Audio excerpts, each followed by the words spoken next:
সংবিধান সংশোধন করে প্রাথমিক স্বাস্থ্য সেবাকে মৌলিক অধিকার হিসাবে অন্তর্ভুক্ত করার সুপারিশ করেছে স্বাস্থ্য সংস্কার কমিশন। প্রস্তাব করা হয়েছে প্রাথমিক স্বাস্থ্য সেবা আইনের। এছাড়া স্বাস্থ্য কমিশন আলাদা স্বাস্থ্য ক্যাডার ও কম টাকায় ওষুধ সহ ৩৪টি বড় সুপারিশ করেছে কমিশন। সোমবার প্রতিবেদন জমা দেয়া হয় প্রধান উপদেষ্টার কাছে। সরকার আসে, সরকার যায়। স্বাস্থ্যসেবা আসলে কতটুকু বদলায়? স্বাধীনতার ৫৪ বছর পরও নিশ্চিত করা যায়নি প্রাথমিক স্বাস্থ্যসেবা, অথচ হাসপাতালে যত রোগী যায় তাদের ৮০ ভাগেরই প্রাথমিক স্বাস্থ্যসেবা প্রয়োজন। সোমবার যমুনায় প্রধান উপদেষ্টা অধ্যাপক মোহাম্মদ ইউনূসের কাছে প্রতিবেদন জমা দেয় স্বাস্থ্য সংস্কার কমিশন।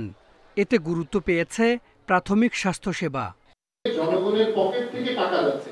আজকে ৪ টাকা খরচ হলে ৩ টাকা যায় হচ্ছে জনগণের পকেট থেকে, ১ টাকা যায় হচ্ছে সরকারের পকেট থেকে।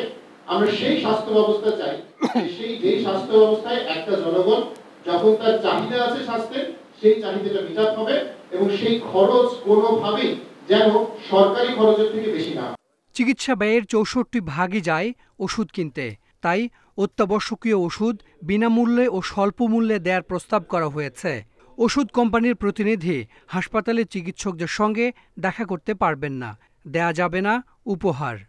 ফার্মাসিউটিক্যালস কোম্পানিগুলো শুধুমাত্র ডাক্তারদের ইমেইল অথবা ডাকযোগের মাধ্যমে তাদের পণ্য সম্পর্কিত তথ্য পাঠাতে পারবে। প্রতিনিধিরা সরাসরি সাক্ষাতের মাধ্যমে দৈনন্দিন প্রোডাক্ট প্রমোশন করতে পারবেন না। স্বাস্থ্যের সব প্রতিষ্ঠান নিয়ে স্বাস্থ্য কমিশন, স্বায়ত্তশাসিত হেলথ সার্ভিস কমিশন গঠন, হাসপাতালের নিরাপত্তায় মেডিকেল পুলিশের সুপারিশ করা হয়েছে। এছাড়া স্বাস্থ্য বিষয়ে ৭টি আইন করে অন্তর্বর্তী সরকারের সময় অধ্যাদেশ জারির সুপারিশ করা হয়েছে। স্বাস্থ্য শিক্ষা ইনস্টিটিউটগুলো সবগুলো এটা একটা স্বায়ত্তশাসিত প্রতিষ্ঠান, সরকারের স্বায়ত্তশাসিত প্রতিষ্ঠান মতো হবে, সুতরাং ট্রান্সফারেবল জব হবে না। এবং এখানে যারা একাডেমিক পদবীধারী হবে তারা ফুল টাইম,